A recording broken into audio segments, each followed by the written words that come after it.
Assalamualaikum warahmatullahi wabarakatuh. Hamdan wa syukran lillah alladzi la nabiyya wa la rasula ba'dah, amma ba'du. Allahumma shalli wa sallim ala nabiyyina Muhammad wa ala alihi wa sahbihi ajma'in, amma ba'du. Faqala Allah ta'ala fil Qur'anil Karim, a'udzu billahi minasy syaithanir rajim. Ya ayyuhalladzina amanu ista'inu bis sabri was salah, innallaha ma'as sabirin.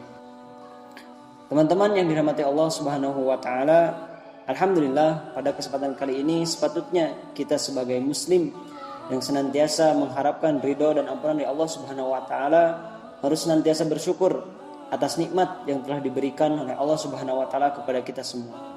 Bahwasannya manusia seperti kita tidak bisa menghitung terhadap nikmat yang telah diberikan oleh Allah Subhanahu wa taala. Sebagaimana di dalam Al-Quran Allah Subhanahu wa taala berfirman bahwasanya ketika manusia menghitung nikmat Allah, niscaya kamu tidak akan dapat menghitungnya. Teman-teman yang dirahmati Allah Subhanahu wa taala, pada saat ini kita menyaksikan bahwa khususnya di Indonesia Corona atau COVID-19 masih banyak beredar. Bahkan sampai ke pelosok-pelosok, sampai ke perkampungan. Berita diramaikan dengan pemaparan penyebaran COVID-19. Dan itu merupakan sebuah musibah yang diturunkan oleh Allah kepada kita semua.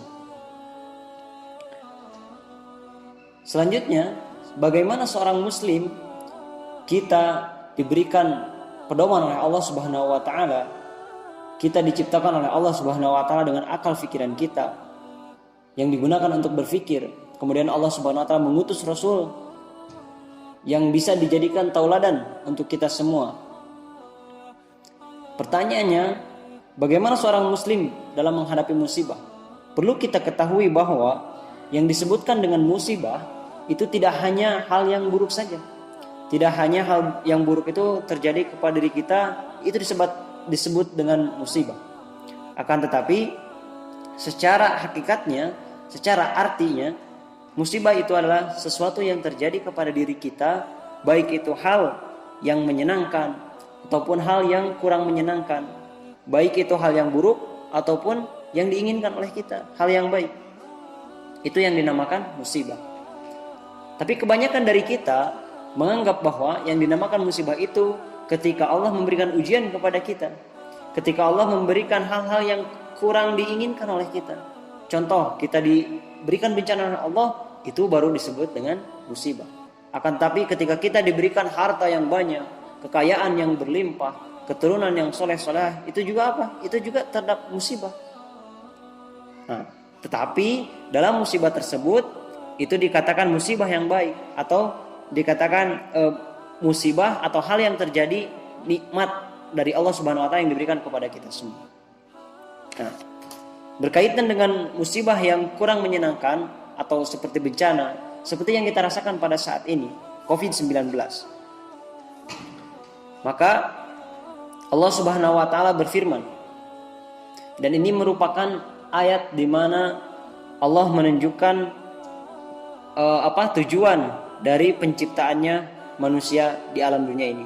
Sebagaimana di dalam Quran surat Al-Mulk ayat 2. A'udzubillahi minasyaitonir rajim. Alladzi khalaqal mauta wal hayata liyabluwakum ayyukum ahsanu amala. Bahwasanya Allah yang menciptakan mati, Allah yang menciptakan hidup untuk menguji kita. Supaya apa? Supaya ketahuan, supaya Allah tahu siapa di antara kita yang paling baik amalnya, yang ahsanu amala, yang paling baik amalnya di hadapan Allah Subhanahu wa taala. Karena apa? Setinggi apapun jabatan kita, sehebat apapun kemampuan kita, akan tetapi di hadapan Allah, inna akramakum indallahi atqakum. Sesungguhnya yang paling mulia di hadapan Allah Subhanahu wa taala siapa? Yaitu mereka yang senantiasa bertakwa kepada Allah Subhanahu wa taala. Sudah tidak asing lagi ketika kita berbicara tentang takwa.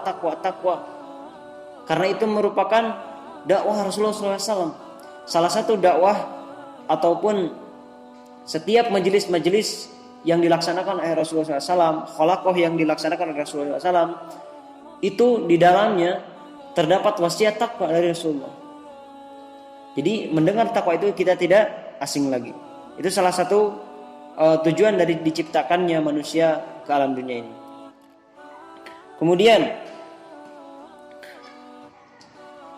Allah juga memberikan tanggung jawab kepada kita semua berupa nikmat yang akan dipinta pertanggungjawabannya. Contohnya apa? Allah memberikan kita usia, Allah memberikan kita harta, Allah memberikan kita waktu. Untuk apa kita digunakan selama hidup ini? Itu juga akan diminta pertanggungjawaban oleh Allah Subhanahu wa taala. Kemudian yang selanjutnya, kembali kepada pertanyaan yang tadi, bagaimana seorang muslim menyikapi musibah, menyikapi pandemi COVID-19 ini yang masih beredar, bahkan meningkat akhir-akhir ini di Indonesia. Adapun yang terjadi kepada diri kita, yaitu musibah tadi yang Allah turunkan kepada diri kita, baik itu hal yang menyenangkan ataupun hal yang kurang menyenangkan bagi kita, itu yang pertama bisa menjadi ujian dari Allah. Musibah itu bisa menjadi ujian kepada kita semua. Contohnya, ketika Allah memberikan bencana alam berupa banjir, itu ujian kepada diri kita. Nah, bagaimana musibah tersebut bisa dikatakan sebagai ujian? Yaitu ketika musibah datang, kita menjadi dekat dengan Allah Subhanahu wa ta'ala. Dengan musibah datang, kita lebih mengingatkan kepada Allah Subhanahu wa ta'ala. Ketika sekarang masih dalam level yang cukup meningkat di Indonesia, COVID-19 ini, kita lebih mendekatkan diri kepada Allah Subhanahu wa ta'ala, bukan lebih menjauh. Makanya aneh ketika kita saat ini berada dalam posisi seperti ini, dalam pandemi, masjid-masjid kok malah ditutup, masjid-masjid kok malah dibatasi. Seharusnya tempat-tempat ibadah seperti itu harus lebih ditingkatkan. Supaya apa? Ini musibah, agar bisa menjadikan ujian supaya kita lebih dekat dengan Allah Subhanahu wa ta'ala, bukan malah dijauhkan. Kemudian yang selanjutnya, yang terjadi kepada diri kita bisa saja menjadi teguran. Contohnya, ketika kita melakukan dosa, ketika kita melakukan maksiat, kemudian Allah memberikan musibah tersebut, langsung ditegur oleh Allah. Ketika kita membuat dosa atau membuat kerusakan, langsung Allah tegur. Nah, di situ juga kita harus bersyukur. Ketika Allah langsung ditegur di alam dunia, bisa jadi itu menjadi kifarat dosa di dunia. Dan jangan sampai ketika kita melakukan maksiat, selama kita melakukan maksiat, tapi alhamdulillah aman-aman saja. Alhamdulillah katanya, aman-aman saja. Hati-hati, karena suatu saat apapun yang kita kerjakan di akhirat nanti akan diminta pertanggungjawaban. Suatu ketika Nabi SAW didatangi oleh malaikat Jibril. Beliau datang kepada Rasulullah SAW, memberikan wasiat atau beberapa pesan. Di antaranya kata Jibril kepada Nabi Muhammad SAW, yang pertama, hiduplah sesukamu di alam dunia ini.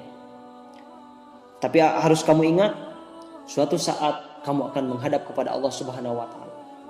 Ruh kamu dan jasad kamu akan dipisahkan oleh Allah Subhanahu wa ta'ala. Dunia ini hakikatnya tempat berpisah. Tempat berpisah di mana jasad dan nyawa kita dipisahkan oleh Allah Subhanahu wa ta'ala. Dan kehidupan yang kekal nanti di akhirat.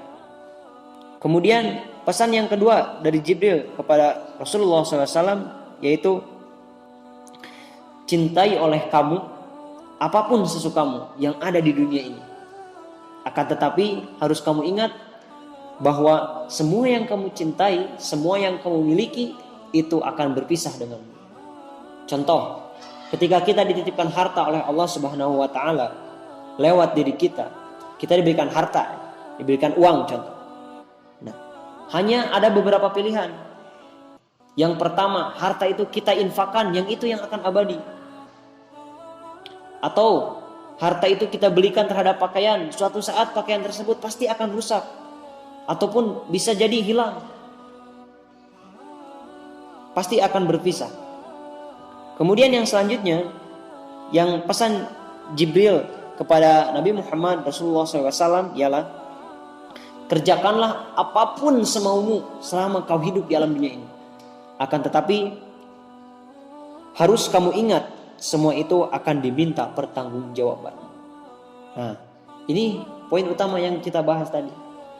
Yang apapun kita yang dilakukan di alam dunia ini, kecilkah, besarkah, ada semuanya catatan dari Allah Subhanahu wa taala. Sangat detail. Allah tidak pernah tidur dalam melihat hamba-hambanya, disorot terus setiap saat. Kemudian, dan itu menjadikan poin penting kepada kita semua.